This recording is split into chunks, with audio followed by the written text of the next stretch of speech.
centuries ago, a nameless evil was imprisoned in a place far beyond reach. Hurry up! If he were ever to be released, it would spell certain doom for all existence. Is that fear I smell? Your planet will be torn to pieces, and I will Mimi, take your look! angry screams as I rip. Is this yours? Speak? Oh my god. The gem of Paraxidike. Whoever wields it is able to command me. Go over there and wait for us to come back in the morning. You will suffer an eternity for this. Mom, Dad, I want you to meet Psycho Goreman, or PG for short. I will bathe in your blood. Don't worry. Be worried. Go down! He's gonna kill everybody. Not unless I tell him to. What did you three maniacs get up to? This is getting a little weird. This sick game must come to an end. She will enslave the galaxy into endless servitude. Kill him! Cool.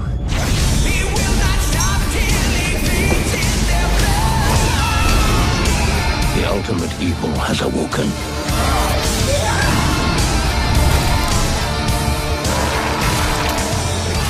There's a new god in town, and his name? Psycho Goreman. It was nice meeting you. It would be nicer if you were dead. All right, bye.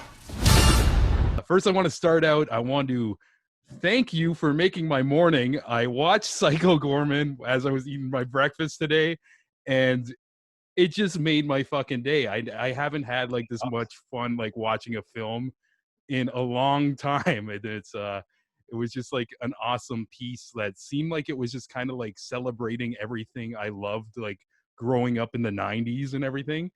And yep, you're definitely hitting the nail on the head with that. That's the whole point of the movie, is I feel like there's nobody's really making stuff that's celebrating, I guess, the things that I loved growing up, which I thought was a very specific thing, but it does seem to speak to a lot of people that I talk to who've seen it. It's like it's specific, but it does seem to reach a lot of people in terms of what our childhoods were like. Yeah.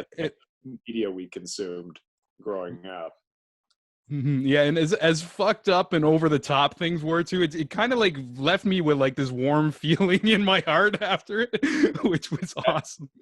That was also my intention. Was I'm pretty tired of bleak, miserable movies and TV shows. I mean, there's stuff that can be done really well. Like I loved Chernobyl when I watched it. Like I thought that show was fantastic, and it's a good example of how to do bleak and like, just that hopeless feeling.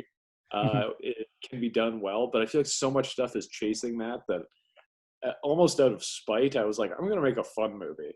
I'm going to make a movie that like, that just rocks. Like I just wanted it to be like just a rock and roll, goofy, absurd time. Like in the way that stuff used to be, at least. Like I feel like more movies from my childhood and TV shows were like that, where you almost had like a kind of sitcom, kind of like midline of like normalcy to it that I wanted this to have. I didn't want it to end with like people crying and miserable and like ending on like cut to black credits and silence. Like I wanted it to be, I want you to walk out of the theater or watching at home. Like I wanted to end with, you hearing that rap song at the end and being like, oh, right, this is like used to be a thing in movies. Yeah, it got me hyped. And actually, like, I can't remember the last time I just sat through the credits. I'm like, this rap song's like, sounds like a timepiece from the past, and it was like telling the story of the movie and everything. It was fucking great.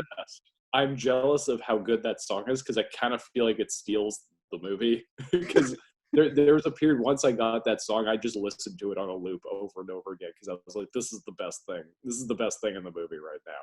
It's so absurd. And it's a thing that used to be a real thing. I love that I have to explain this to people, that like sometimes movies would end with a rap song or any kind of song that was just like about the movie. Like it got commissioned to be like, you know, like a song, a track specifically made for that film. Like I'm even thinking like, I think at the end of Escape from LA, there's like a Rob Zombie song that's like one of the lyrics he says escape from LA, I believe. So like, just, I don't know, I miss that kind of vibe of what movies and media used to be. Is very like, it's a very theatrical thing to do. Like it makes you aware that you're watching a movie.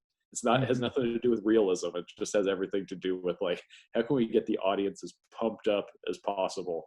And yeah, so I just tried to embrace all those tropes with PG. Yeah, To the like best this, of my abilities. I felt like now more than ever, like this was such a healthy escape, because I'm on my Twitter, like obviously like this week, like you turn on the news, the world is on fire and this movie totally just sucked me out of it. And again, like it hits all like those like nostalgic things I love, and it's just like I was just smiling and laughing the whole time. And I kind of want to know like if you remember like the moment where like this idea to create this universe like sparked for you. Like do you remember where you were, what you were thinking about? And like, Well, there's like a few pieces to this story. I mean, obviously, this is like the kind of movie that I love making, and I made a movie years back called Manborg. It was like a very passion project movie made for $0, but it was a movie that was just like the perfect outlet for my creativity, because I just love making stuff. I love movies in the like sci-fi, fantasy, horror, action genres. Like I just like genre stuff, and I feel like you can never have enough of it.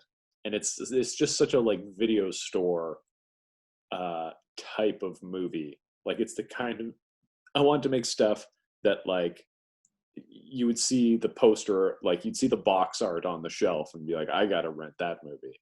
So that was like a big piece of what informed my earlier filmmaking career. And so after Manborg, you know, I made The Void with Jeremy Gillespie, and we set out with the intention of making a serious horror movie.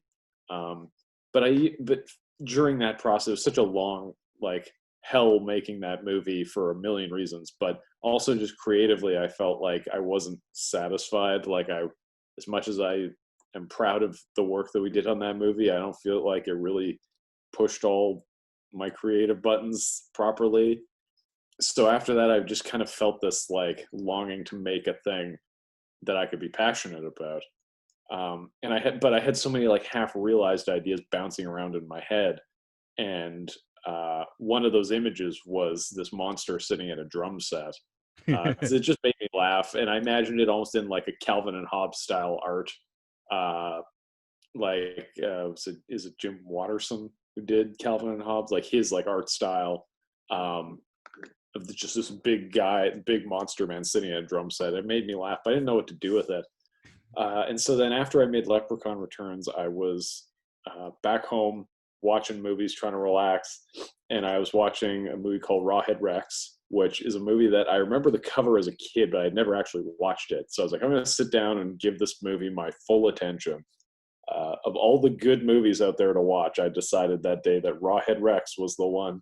Not Citizen Kane, Rawhead Rex. Yeah, sometimes you just got to shut off your brain and have fun. Like, yeah, exactly. Well, it was on my brain, so I was like, I need to see what this is about. And as I was watching it, I just started riffing in my head on this idea of like this ancient being resurrected, but like mashing that in with like a suburban setting.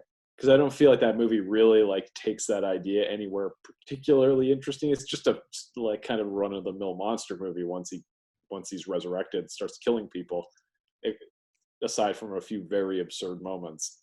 But I started thinking like, well, what would I do with this kind of character? Like, but treating that character seriously and giving him a very serious mythology, but like, what can you pair that with to make for like a fun, engaging story? And so that's when I landed on like, well, like maybe it's more of an ET scenario where it's like a monster and like befriends some kids, and what would happen there. And so that was like the initial inception of the idea. But what really pushed it over the top for me into being something where I was like, I gotta make this, was realizing like, well, like, I hate how kids are represented in a lot of movies and TV. They're always so innocent and wide-eyed, and I keep calling it the Harry Potter syndrome, where it's just a lot of like them entering a room and being like, oh wow, like they're just like experiencing the movie. They're not actively engaged in the movie. And so, like, going off of my like real life experiences of like knowing kids in my life, like relatives, like younger cousins, and even like kids of like my coworkers and things, like interacting with kids in my life, I realized like kids are kind of nuts, and I wanted to put that in a movie. And so once I settled on making Mimi the protagonist, like making her as much of a presence as PG himself, like making a character that could stand up to PG in an entertaining way, that's when the movie really came together, because I was like, this is a fun dynamic, is having this little girl that's like totally bonkers and like a complete maniac paired with this evil ancient warlord, and just showing like the juxtaposition of the two, because they're kind of the same character in a way. Like, PG is the evil warlord of the universe, and Mimi is the evil warlord of suburbia. Like, Yeah. Her house and her neighborhood. So I thought like drawing those parallels led to a lot of really fun scenarios, and really like the plot just came out of that core concept, and the movie, it really felt like it wrote itself, because then once I had that through line, I was able to hang all the like goofy ideas I'd been sitting on for years that I didn't know what to do with, and just kind of hang them off of this plot.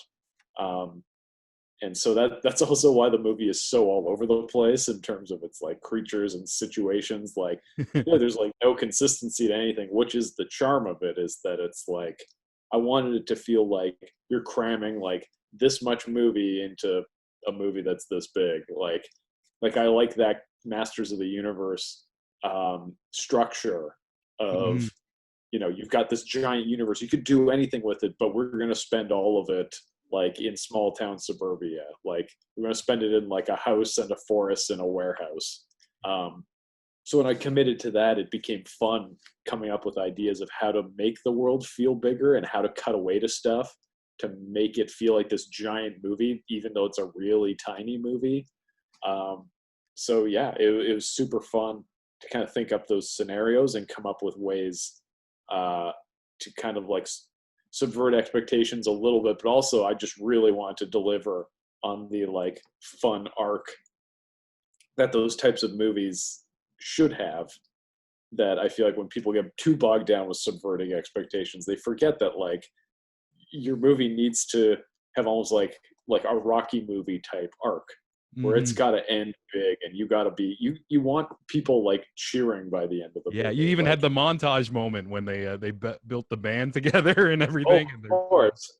Yeah. Well, and it's like all these tropey things from cinema that I grew up on that, like, I don't feel like they've really come back in any sort of interesting way. Like it's just like a style of structuring a movie that I think people are snobby about, and they think they're above. Yeah. Are always trying to get away from it. It's like, yeah, but that's what I like, and I want more of that. Like, I want that movie that feels like a Happy Meal, basically. Like I can't say it enough. It was so much fun, and you kind of said it was like all over the place. But there's one thing I really want to commend you on, is like these little like one-liners you would have, like maybe at the beginning, like a joke or whatever, and then like later in the movie they would connect somehow, like whether it's like the wife calling the husband lazy and stuff. Like, I kind of feel like the opposite, even though like maybe on paper it seems like it's all over the place, but you kind of built this tight web and like puzzle piece. Like I felt like when it concluded, like every like thing like had like a callback to or something. Like, and this is the only thing, like, I'm not a fan of writing. Like, I wrote the script for this movie, and I think the only reason I was able to get through it was because I was having so much fun with the idea. But, I don't think I'm a particularly great writer, but what I do love doing is those like buried guns. Like, I love setups and callbacks and like like set up punchline scenarios. Mhm. So what I like to do is like I'll come up with my climax and just like all the crazy shit that happens in this climax, like finding little moments where it's like, where's a thing that I could like plant the seed for earlier in the movie. Yeah. So like obviously like the game that they play, Crazy Ball, you know, that comes back in a big way. And I really wanted like the first act to have all these mundane things where you're like you're almost like, why am I even seeing this happen? And then to then have it all pay off in a satisfying way was really important to me. Like I think that's a key component to this type of movie. You don't want the audience to just be like ahead of things, you know, like you want them wondering like, why did that even come up? And then when it comes back, they're like, oh, okay, that's why that came back. Like I think that's part of the fun game of this type of movie, is like throwing things at the audience that maybe seem trivial and then having them realize that it's really important by the end. And so I love playing with those sorts of setups and payoffs when I'm writing. And I think this movie like fully utilizes that. Like the whole movie hinges on a lot of like punchlines that all pay off in the last 15 minutes. Yeah, that's really cool. And actually, like on these segments, I've had a bunch of like stand-up comedians like on in the past too, and it's like it's almost like the way you write this movie kind of coincides with like a lot of people like who I've met who are really excellent at like comedy, and like you mentioned the term like bury the gun, and then it comes back and like kind of surprises your brain in a certain way, and everything. Yeah, it's fucking. And awesome. I also think it's not just a comedy thing. I think it's just writing a story in general. Like, because I feel like I'm doing that in the movie with a lot of stuff that's not even like a joke necessarily. Like, I think like there's a lot of like setups and payoffs that are purely like action based or just story based. And I think that just like that, it just all weaves together to help contribute to like this crazy roller coaster that the movie becomes. So yeah, I think it's a super crucial component when writing this kind of thing. Yeah. Is raising questions and then answering the question later on in a way that's interesting and not obvious. Mm-hmm. Yeah, and even like I can imagine writing something like this too, and like getting to the like you have like so many moments where there's like flashbacks to PG's like home planet and stuff like that.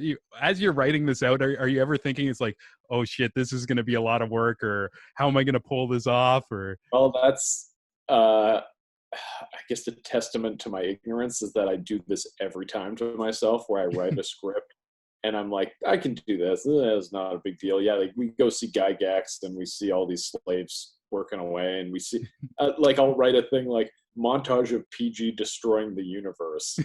not thinking like that's the thing I have to go do later. I'm definitely going forward, I'm gonna be more conscious of that, because on this movie there were some late nights where I was really like, do I need to be doing this to myself anymore? It's like really punishing to be up like shooting miniature effects on my own, like in the effect shop, like at 2 a.m, and being like, this is my own fault. I can't complain to anyone because I wrote this, so I got to make this happen.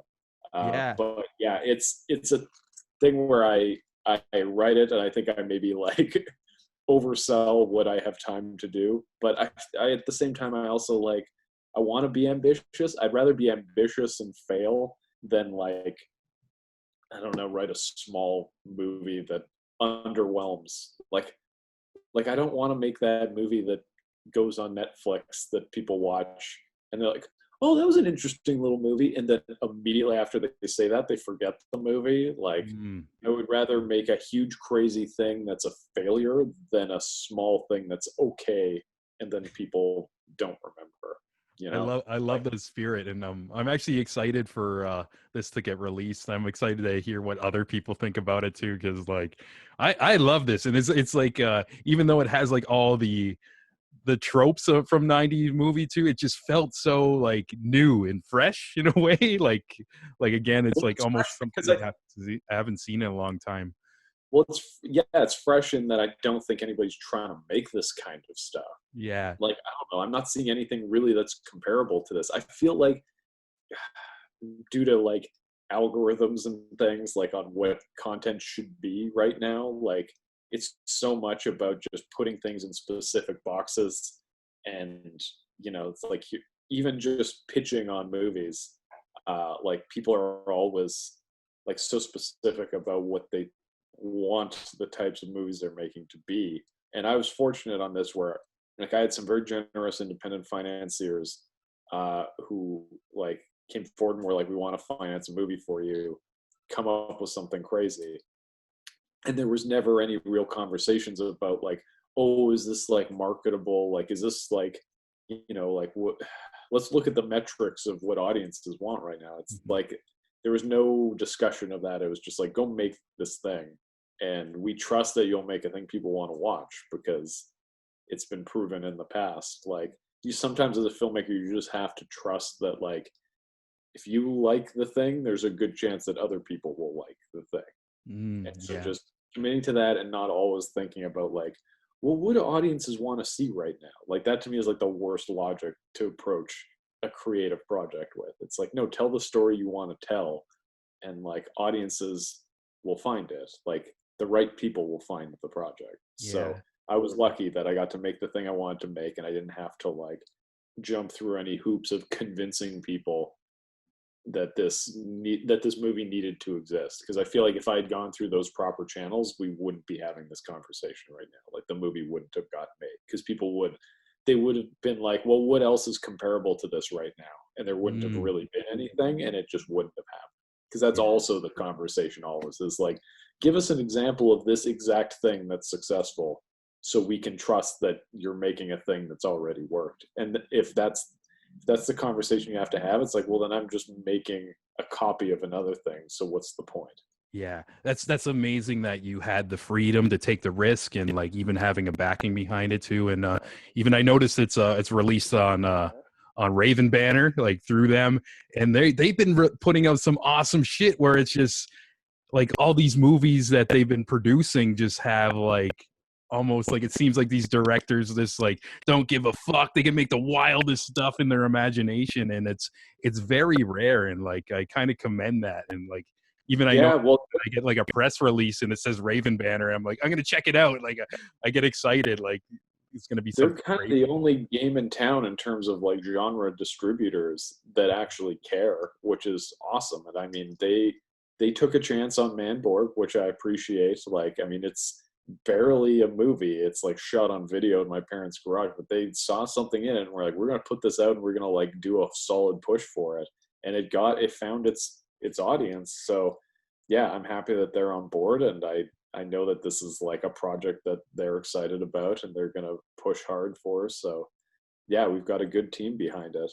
And it's just a matter of figuring out how to get people to see it in an age where we can't really go to a theater to watch anything, which is unfortunate because it's such a crowd pleaser of a movie, in my opinion. That That would rock a house. Like it's like basically a concert. It's like remind me, like I've seen Gwar a handful of times. It's basically a Gwar concert, like with like a charming sense to it and everything.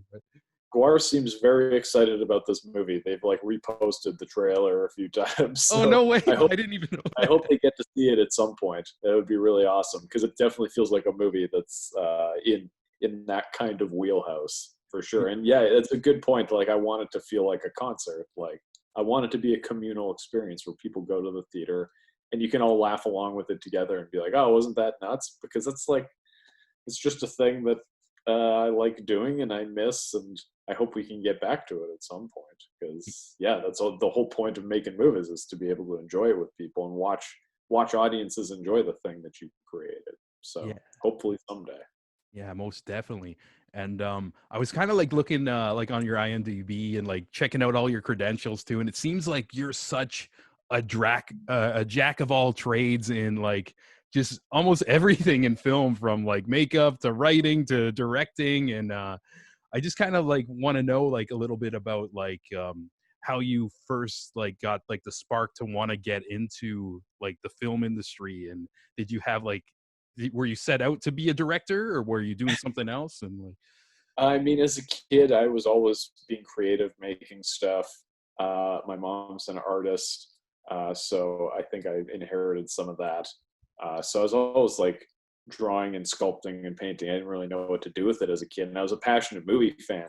But as a kid, you don't think that's like an achievable thing, because Hollywood is such just a like totally on another level idea. So I was just making stuff, and I don't know. I don't even remember really what my ambitions were, but I do remember when I watched Army of Darkness for the first time. Kind of that was one of the initial seeds of me wanting to become a filmmaker, because the movie had so much inventive energy to it that I was like, I didn't realize movies could be like this. And then not too long after that, my parents bought me Army of Darkness on VHS, which was the Anchor Bay release that had a bunch of bonus features at the end.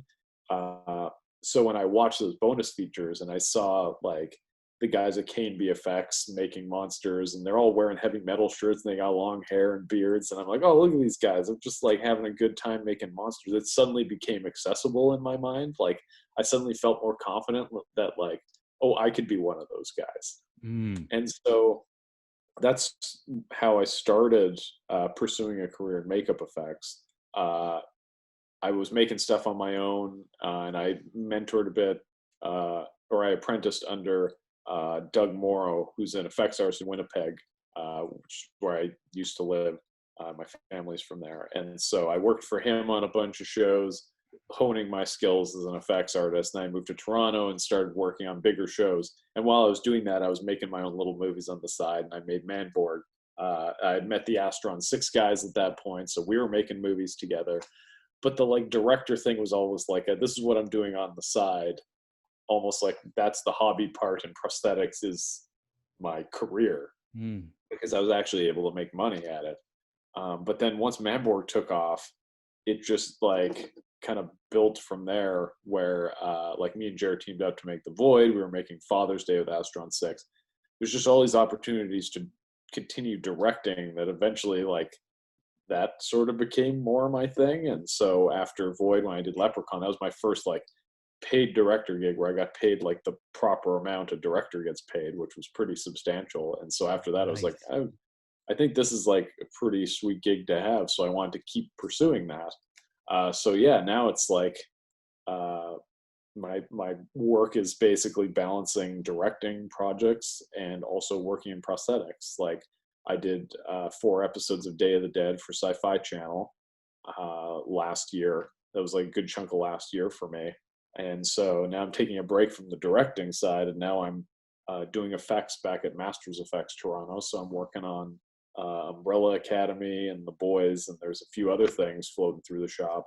So I think as long as I can kind of balance those two, like I'll be happy, because each one's creatively satisfying in a different way.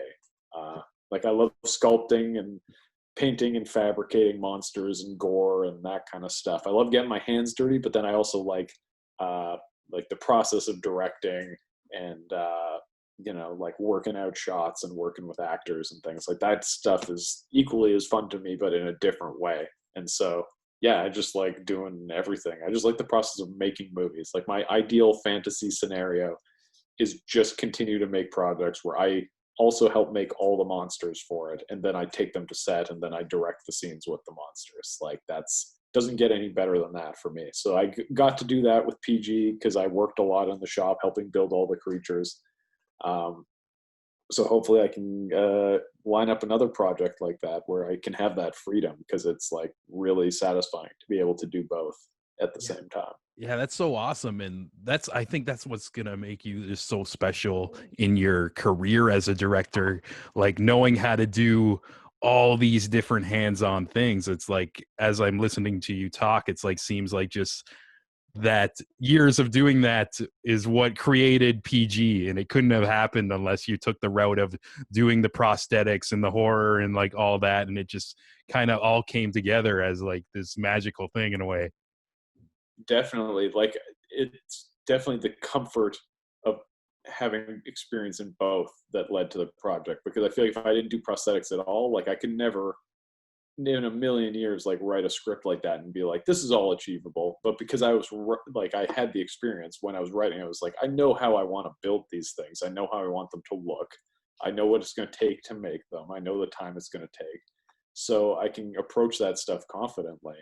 Yeah, I would not like to make projects where I don't have at least like an understanding of what is going into it, because I think that's an important part of being a filmmaker. Like maybe not on a huge budget where you can just trust that everybody's going to do everything exactly the way they need to do it because they're getting paid insane amounts of money. But on low budget stuff, like you have to know everything because you have to get in there and help people out and get your hands dirty. If you want it to be good, like you gotta like really put in the work to make it happen. And so it helps to know how everything works. Yeah, and some of my favorite parts of the movie too was seeing all these different creatures, and like you can tell they're like physical puppets and everything. And even I love how it kept like going back to like kind of that round table meeting of the other planet and seeing all the different creatures. It kind of reminded me of like bad guys you'd see in like Power Rangers, but like rated R versions of that.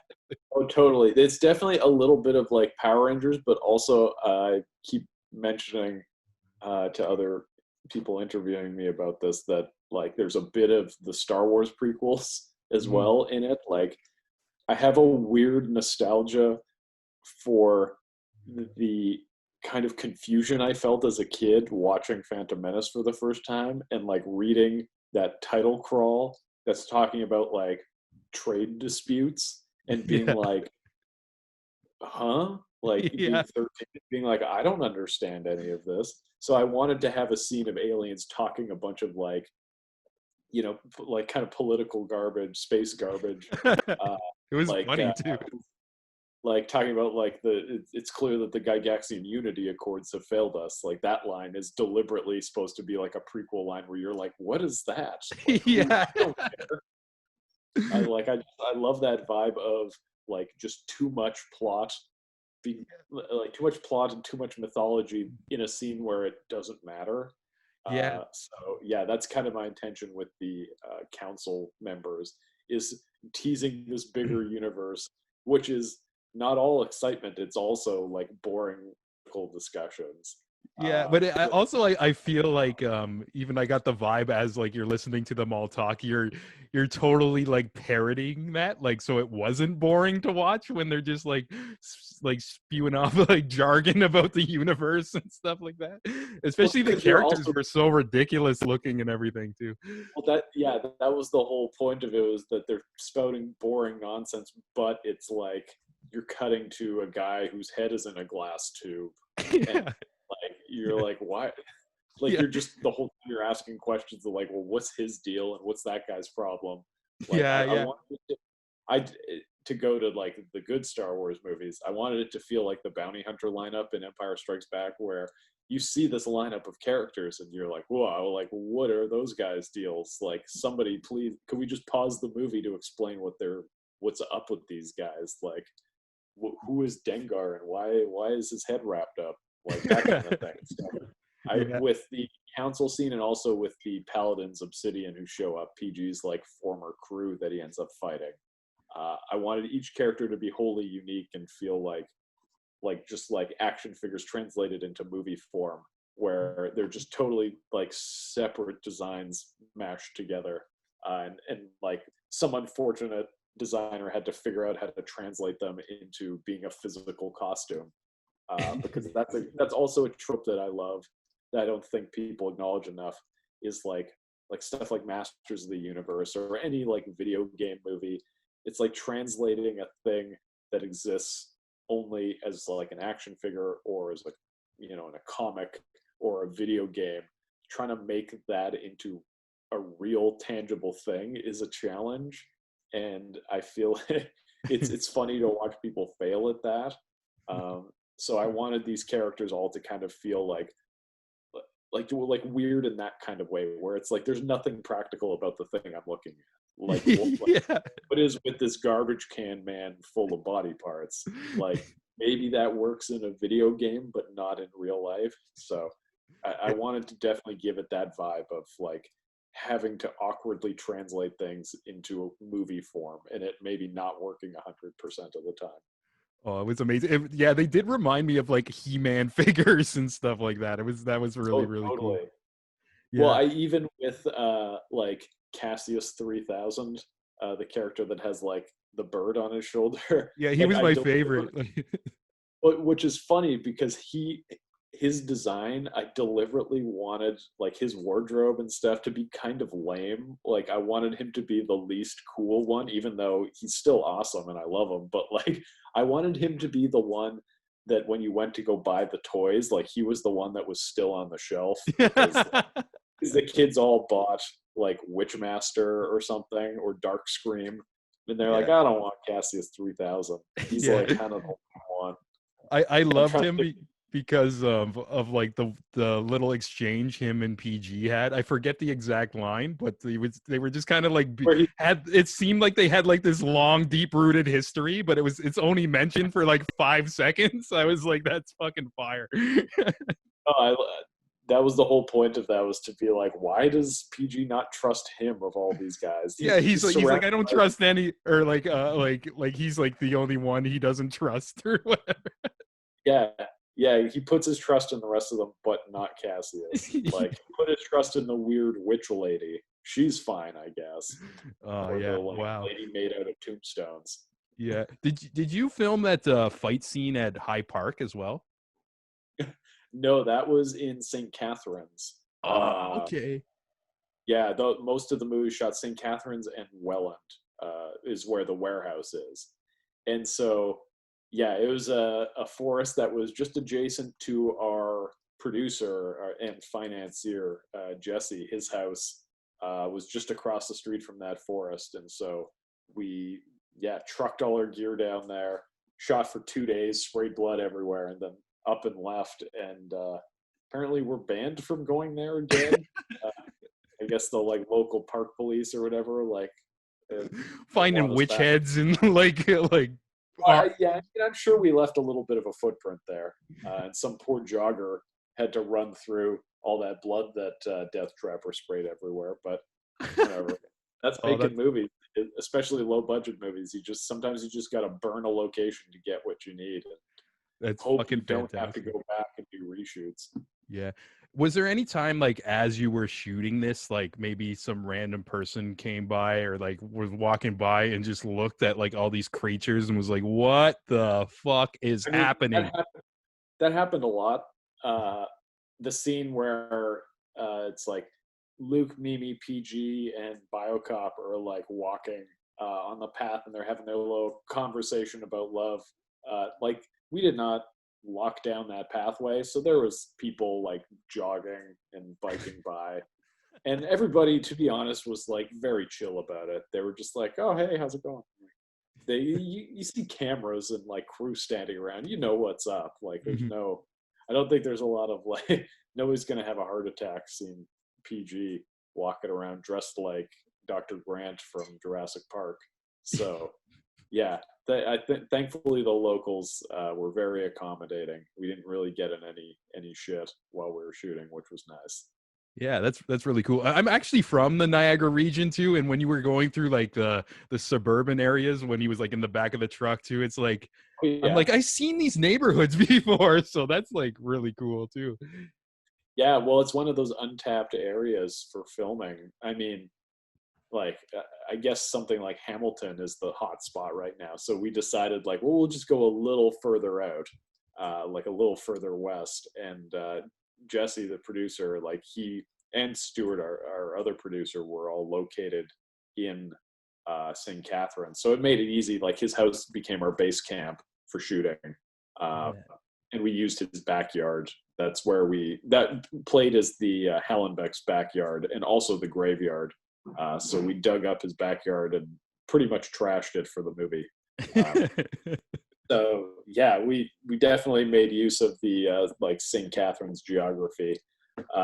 Like all the stuff in the montage of them walking downtown is downtown St. Catharines. So yeah, Yeah, it was a great place to shoot. I would go back, but who knows if they'll allow us to go back at this point. Yeah, you'll just I have don't to know. wreck another small town Ontario. Maybe go to Yeah, like Barrie or something. I don't know.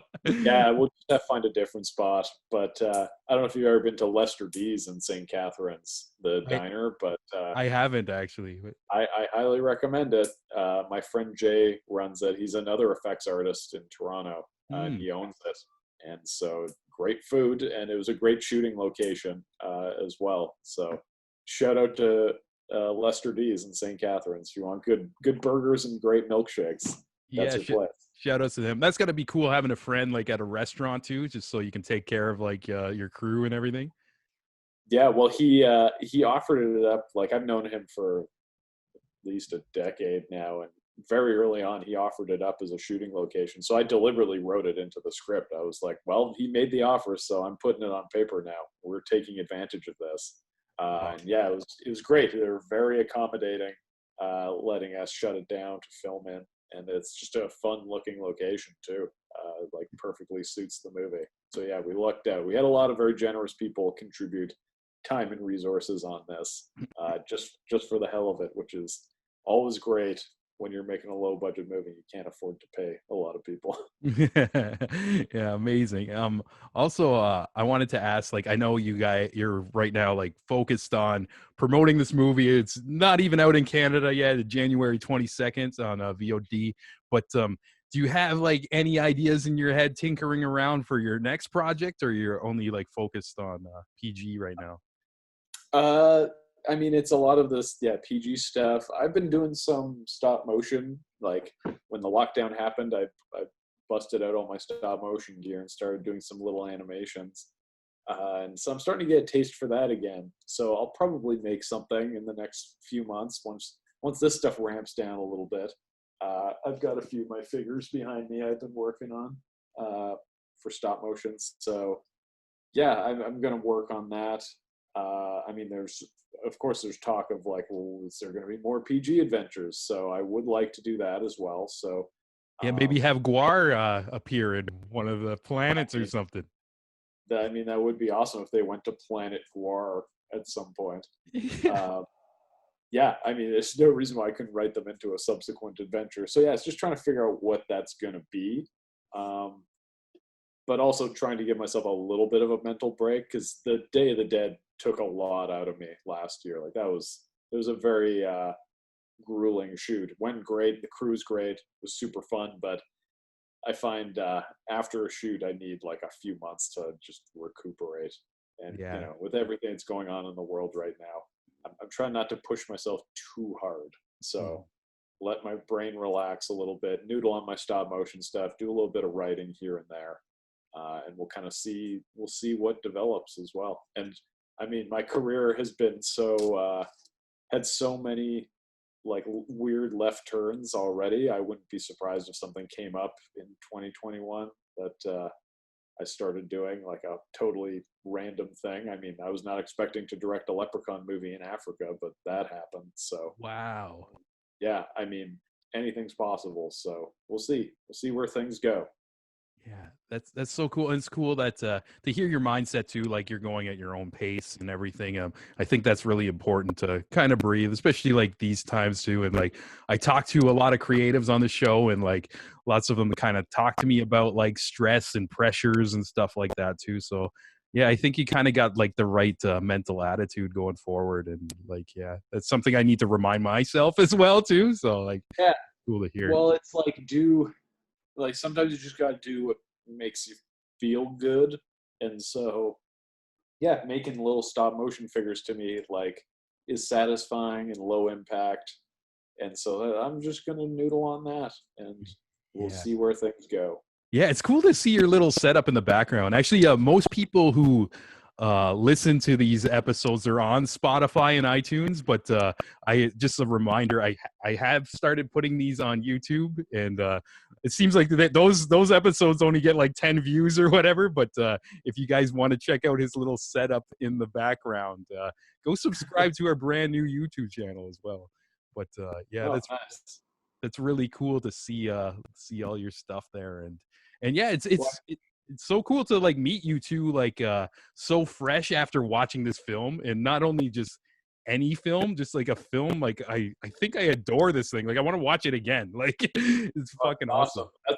That's the best compliment you can give me right now, is that it's a movie you actually want to give another shot to. Because like I was saying before, we're in such an age of disposable content. I wanted to make a thing that maybe has some lasting impact. And so to hear you say that means a lot. Yeah, cheers, man. And yeah, just again, like I want to thank you for kind of getting my mind off of the craziness. And like I mentioned, like I've been purposely like this weekend, like not trying to be on my Twitter too much or anything, because it's just a crazy time I don't even want to get into in this interview. Yeah. But like this movie was like kind of like medicine for my brain, you know. Like I just feel good today after watching that. Great. That's great. Yeah, we're in dark times right now, so it's a good time to enjoy a little bit of levity and just have something that's fun and upbeat. And so I hope PG does that for some people. I hope it brings some positivity and maybe get some people's creative juices going too, because it's hard being creative during a pandemic.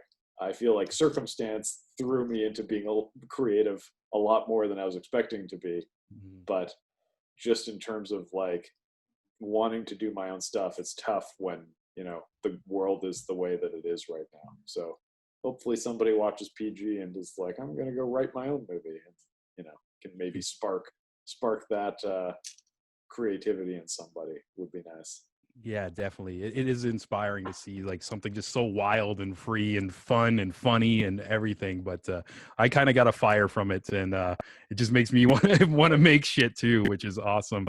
And yeah, like I mentioned too, for people, if you want to check this out, it's on VOD January 22nd. I think I might have got an old press release. It said there was like some theater stuff as well, but that's not going on.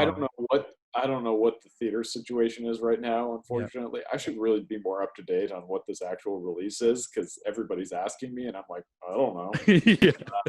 But yeah, it's like VOD on demand, think like iTunes and stuff. So there will be a physical release in March, and then May it's going to Shudder as well. So, oh, nice. So there'll be a few ways to check out PG. Awesome. And if people wanted to follow you and see like your upcoming projects, where can they check you out? My Instagram, that is mostly for work stuff now, is Kill Kostanski. That's where you can check out. It's my public account that's mostly just pictures from my movies and things and stuff I'm working on. I also have my more personal account's Archduke Nightmare, but that one is turning into mostly just dog photos. So if you want to stick to my creature effects stuff, go to @Kill Kostanski on Instagram.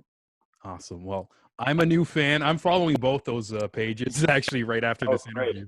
And yeah, it's like I said, I'm gonna watch this movie again, and I'm excited to just see where your career goes in the future, and maybe your next flick we can have another conversation again. That would be great. I would love to. All right, man. But Steve, thanks again. Like I can't say it enough. I enjoyed that movie so fucking much, and thanks for your time today. And hope to catch you down the road, man. Yeah, for sure. It was great talking to you. It was a very nice chat. A nice thing to do on a Sunday afternoon.